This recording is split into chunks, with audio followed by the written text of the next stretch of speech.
नमस्कार दोस्तों। तो आज हम बात करते हैं संज्ञा के बारे में। देखिए, संज्ञा किसी व्यक्ति, वस्तु या स्थान के नाम को संज्ञा कहते हैं। ये आप सभी लोगों को पता है, लेकिन इसके अंतर्गत जो अन्य प्रश्न आते हैं उसके बारे में मैं आपको अत्यधिक जानकारी दूंगा। तो देखिए, संज्ञा किसी वस्तु, स्थान या जाति के नाम को संज्ञा कहते हैं। देखो, संज्ञा दो भागों में बटी हुई है, यानी कि दो, उसके किसी भी शब्द के दो भाग होते हैं। नंबर एक, व्युत्पत्ति। जो व्युत्पत्ति के आधार पर शब्द हमारे होते हैं वो तीन प्रकार के होते हैं: रूढ़, रूढ़, यौगिक और योग रूढ़। रूढ़ शब्द, देखिए वो शब्द जो जिन शब्दों की संधि विच्छेद नहीं होती है उन्हें हम रूढ़ शब्द कहते हैं। तो इसके अंतर्गत देखिए, रूढ़ में जैसे यमुना, गंगा या रवि या अनिल, ऐसी ही कोई शब्द जिनका विच्छेद नहीं हो पाता है तो उसे हम रूढ़ संज्ञा कहते हैं। दूसरा नाम आता है आपका व्युत्पत्ति के आधार पे यौगिक। यानी कि यौगिक का अर्थ देखियो, साइंस में भी क्या होता है कि मिश्रण होता है। साइंस में भी यौगिक का अर्थ मिश्रण होता है। तो यानी कि शब्दों के आधार पर, जैसे शब्द में क्या होता है कि जिस शब्द की संधि विच्छेद होती है उस शब्द को हम यौगिक शब्द कहते हैं। जैसे पाठशाला, यानी कि पाठ के लिए शाला जैसे हुआ, या पनघट या विद्यालय, हमारा शब्द अगला विद्यालय। अगला देखिए, व्युत्पत्ति के आधार पर तीसरा जो हमारा होता है, तीसरा भाग, वो होता है योग रूढ़। योग रूढ़ यानी कि वह शब्द जिसका संधि विच्छेद भी हो सकता है और उसका अर्थ तीसरा निकलता है। यानी कि कोई भी तीसरा शब्द, यानी कि वो वहां पे उस शब्द का जो तीसरा अर्थ निकलता है उसे हम योग रूढ़ शब्द कहते हैं। जैसे जलज, यानी कि जल में उत्पन्न होने वाला, अर्थात क्या होता है, कमल होता है। और लंबोदर, लंबा है उधर जिसका, अर्थात जैसे जिसका पेट लंबा है, तो श्री गणेश जी का पेट लंबा है। अगला दशानन, 10 है आनंद जिसके, तो यानी कि रावण। तो ये तीन आधार पर, इनकी व्युत्पत्ति के आधार पर रूढ़, यौगिक और योग रूढ़, तीन प्रकार की संधि होती है। उसके बाद दूसरी बात आती है कि अर्थ की दृष्टि से संज्ञा के भेद। अर्थ की दृष्टि से देखिए, संज्ञा के 5 भेद होते हैं। पहला भेद हमारा व्यक्तिवाचक संज्ञा, दूसरा जातिवाचक, तीसरा भाववाचक, चौथा समूहवाचक और पांचवा द्रव्यवाचक संज्ञा होती है। तो इन्हीं के बारे में हमें ज्यादातर डिटेल लेने पड़ती है। तो देखिए, व्यक्तिवाचक संज्ञा जो होती है हमारे किसी व्यक्ति का नाम, यानी कि व्यक्ति, कोई भी व्यक्ति होगा जिसका एक पर्सन अपना नाम होगा। जातिवाचक में किसी की भी विशेष जाति का नाम, जहाँ पे जाति आती है किसी माध्यम से भी वो आए। अगला भाववाचक, यानी कि भाव उत्पन्न जिस शब्द में होते हैं उसे भाववाचक संज्ञा कहते हैं। अगला समूहवाचक, यानी कि समूह जिसमें समूह का बोध होता है उसे समूहवाचक संज्ञा कहा जाता है। और द्रव्यवाचक, यानी कि ठोस, द्रव, गैस, 3 प्रकार के पदार्थ होते हैं। तो उन तीनों पदार्थों में इसके अंतर्गत वो द्रव्यवाचक संज्ञाएं आती है। तो देखिए दोस्तों, अब बात आती है हमारे अर्थ की दृष्टि से संज्ञा के भेदों में। देखो, पहला भेद हमारा क्या होता है कि व्यक्तिवाचक संज्ञा होता है। अब व्यक्तिवाचक संज्ञा के अंतर्गत देखिए, एक ही ऐसा नहीं होता कि किसी व्यक्ति का ही उसमें नाम आए। देश, किसी नदी, किसी सागर, देखिए किसी बात जिसका स्पेशल एक ही नाम है, उन सभी के नाम भी इसके अंतर्गत आते हैं। तो मैं आपको बताता हूँ कि कौन कौन से नाम इसके अंतर्गत आते हैं। देखिए, जैसे हम कहे पहले में किसी व्यक्ति का नाम, तो व्यक्ति के नाम में राम, लक्ष्मण, सीता, हनुमान, या फिर कुछ भी आप नाम ले लीजिए, जैसे गौतम या पंकज या सीता, या आप कुछ भी कहिए, वो सभी नाम। और देखिए, दिशाओं के नाम भी क्या होता है, व्यक्तिवाचक संज्ञा होती है। जैसे पूर्व, पश्चिम, उत्तर, दक्षिण, ये सभी आपके व्यक्तिवाचक संज्ञा होती है। फिर उसके बाद किसी देश का नाम, देशों के नाम में भारत, पाकिस्तान, अफगानिस्तान, जितने के 200 से ऊपर जो देश हमारे 253 जो बताते हैं, उतने देशों के नाम व्यक्तिवाचक संज्ञा के अंतर्गत आते हैं।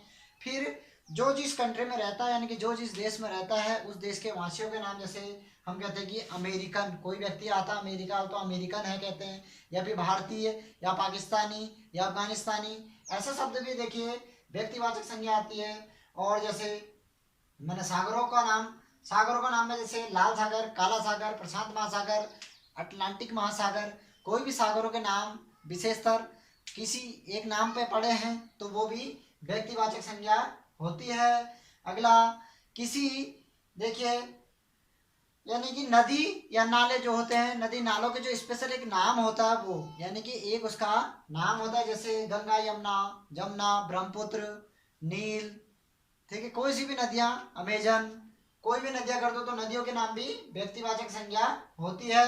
अगर किसी, देखिए, शहर का नाम आ रहा तो वो भी व्यक्तिवाचक होता है, जैसे कोलकाता, दिल्ली, लखनऊ, मुंबई, चेन्नई, आप कुछ भी बात करो, रामनगर, काशीपुर, नैनीताल, ठीक है, ये सभी नाम भी व्यक्तिवाचक संज्ञा होती है। अगला, यानी कि किसी, यानी कि देखिए, किसी भी, यानी कि पर्वत का नाम, जैसे एंडीज पर्वत या फिर हिमालय पर्वत, या बात कर दो नीलगिरी पर्वत, या कोई से भी अन्य पर्वत जो होंगे वो सब भी आपके व्यक्तिवाचक संज्ञा के अंतर्गत आएंगे। किसी पुस्तक, यानी कि कोई पुस्तक का नाम या फिर कोई आपका पत्र का नाम, जैसे हमारा रामचरितमानस, ठीक है, अष्टाध्यायी, जो भी किताब आपकी हैं उनके नाम भी व्यक्तिवाचक संज्ञा होती है। फिर जैसे देखिए हमारा अखबारों के नाम, यानी कि अखबारों के नाम में अमर उजाला, दैनिक जागरण, हिंदुस्तान, ये सभी नाम भी व्यक्तिवाचक संज्ञा होती है।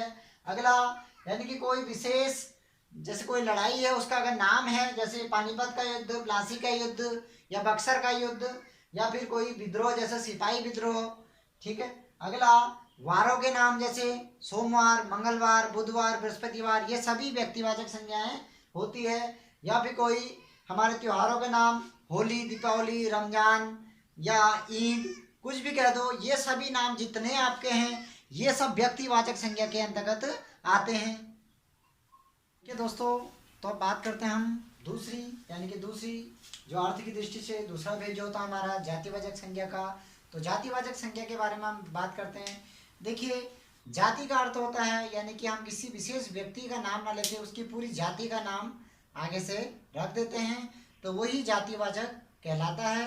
देखिए, व्यक्तिवाचक और जातिवाचक में थोड़ा सा अंतर रहता है। व्यक्तिवाचक में हमें किसी एक व्यक्ति का नाम लेना पड़ता है, परंतु जातिवाचक में किसी, उसकी पूरी जाति का ही नाम हमें लेना पड़ता है, तभी वो जातिवाचक संज्ञा होती है। जैसे जातिवाचक में बहन, भाई, चाचा, चाची, यानी कि चाचा का मैंने नाम नहीं लिया, बहन का नाम नहीं लिया, सभी बहनें आ जाएगी, सभी इसमें भाई आ जाएंगे, और सभी चाचा लोग या फिर सभी चाची लोग, या ताऊ, ताई, आमा, बूबू जितने हैं वो सभी आपके जातिवाचक में आते हैं। अगली बात करते हैं हम किसी के कार्य की, यानी कि कोई किस माध्यम का कार्य करता है, वो भी उसकी एक जाति होती है। जैसे कोई कारीगर होता है, तो कोई मिस्त्री होता है, तो कोई पशुचारक होता है। देखिए, कारीगर में मैंने किसी कारीगर का, विशेष कारीगर का नाम नहीं लिया, या फिर पशुचारक, कोई एक पशुचारक का नाम इसके अंतर्गत नहीं आएगा, तो पूरे के पूरे पशुचारक को जो हम पशुचारक कहते हैं वो क्या होंगे, आपके जातिवाचक होंगे।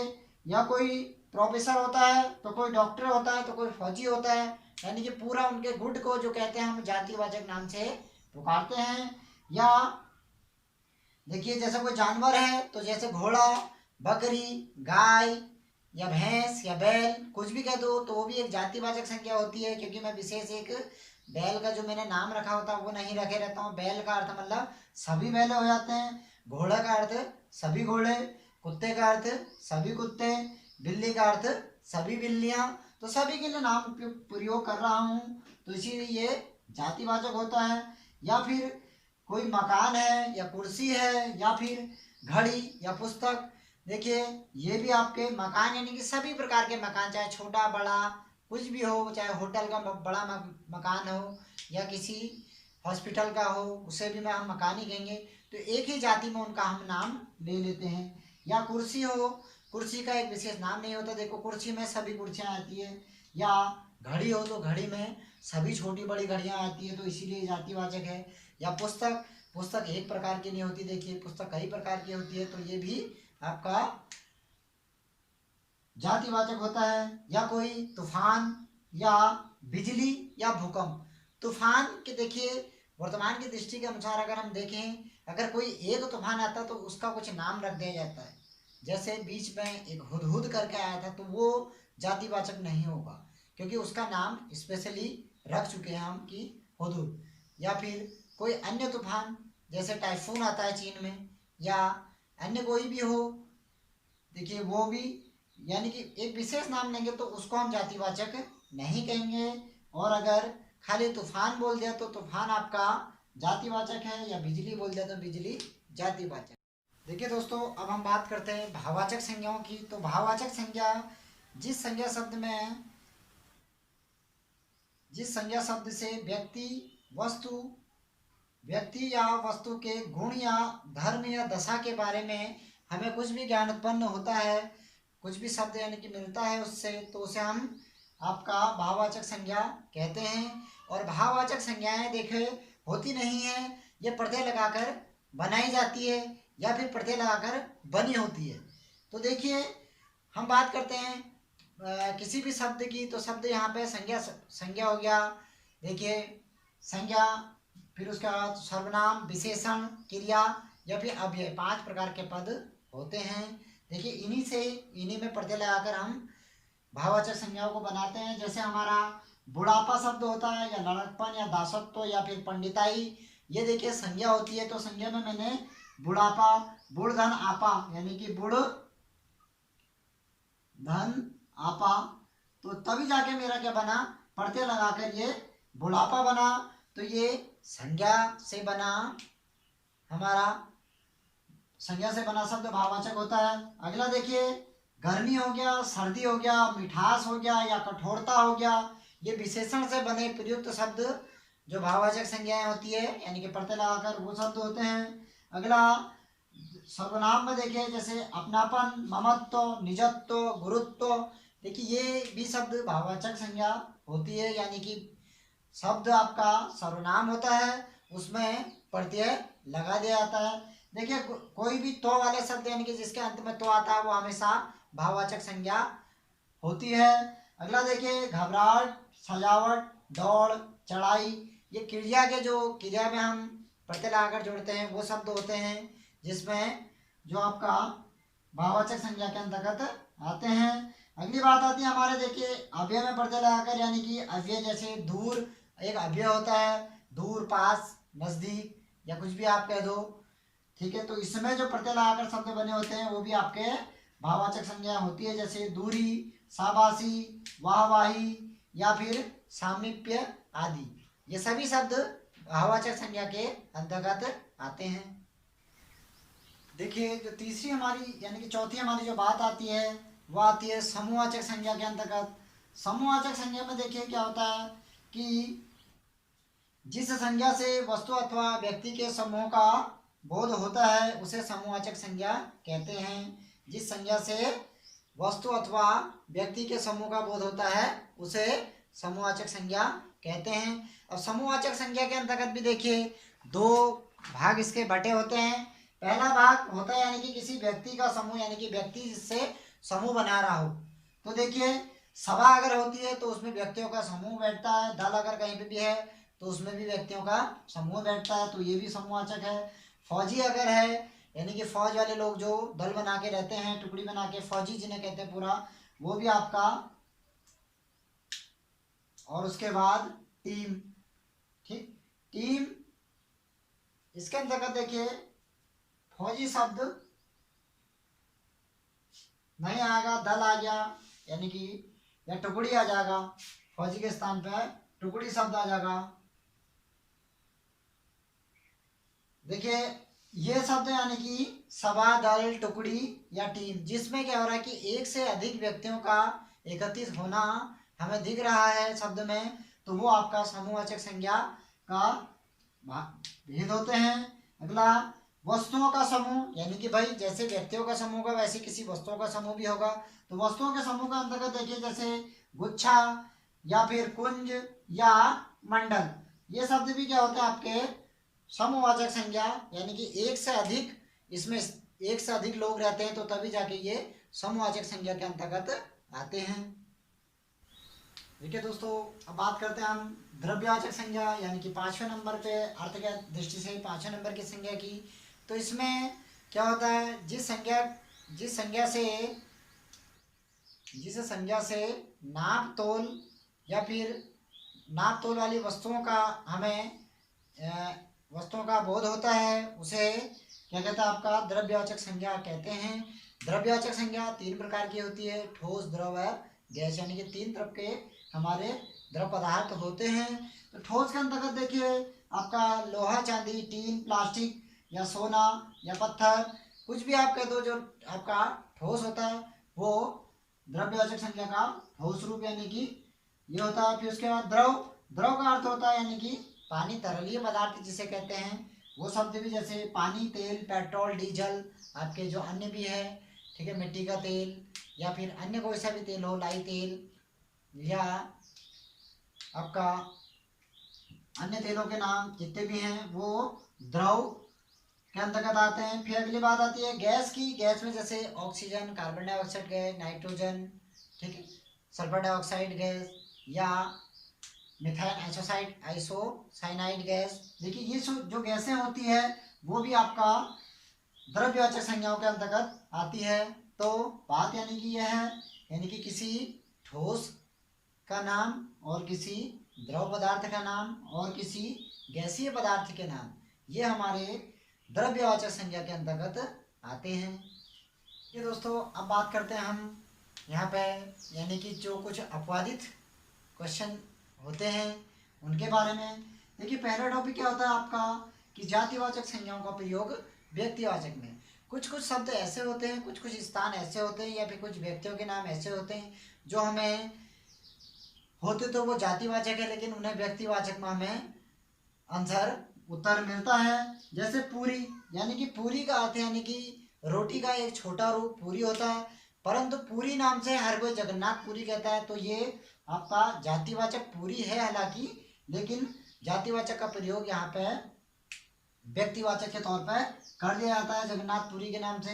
या देवी है तो देवियों में सभी देवियाँ आती देखिए, परंतु देवी के नाम से हमें दुर्गा का नाम सबसे पहले आता है, तो ये जो देवी नाम है ये भी होता जातिवाचक है परंतु व्यक्तिवाचक में इसका इस्तेमाल किया जाता है।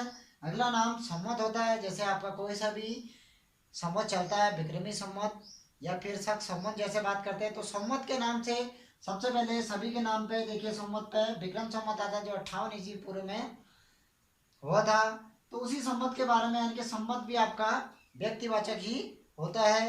अगला गोस्वामी।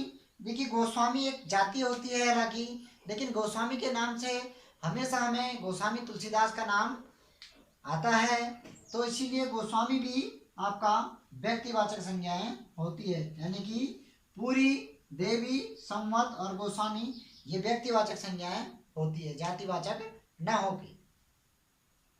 देखिए अगली हमारी एक बात आती है और, यानी कि व्यक्तिवाचक संज्ञाओं का प्रयोग जातिवाचक संज्ञाओं में जो होता है उसमें शब्द ये होते हैं, यानी कि गांधी अपने समय के कृष्ण थे कहते हैं।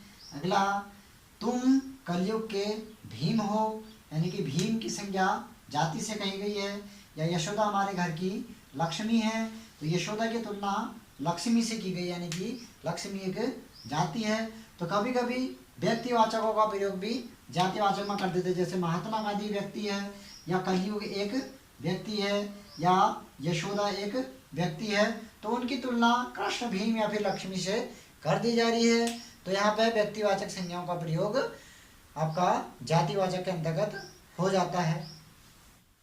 तो धन्यवाद दोस्तों, आप सभी का प्रेम मुझे मेरे चैनल के माध्यम से मिल रहा है, तो मैं आप सबका तहे दिल से शुक्रिया अदा करता हूँ। मेरा ऐसे साथ बनाए रखें। देखिए वीडियो को पूरी देखें तो निश्चित ही आपको कुछ ना कुछ लाभ अनिवार्य मिलेगा। और देखिए मेरे YouTube चैनल को ज़्यादा से ज़्यादा सब्सक्राइब कीजिए, शेयर कीजिए और लाइक कीजिए। तो धन्यवाद दोस्तों, मेरी अगली वीडियो सर्वनाम के ऊपर जल्द ही आपके सम्मुख आएगी। धन्यवाद, जय हिंद।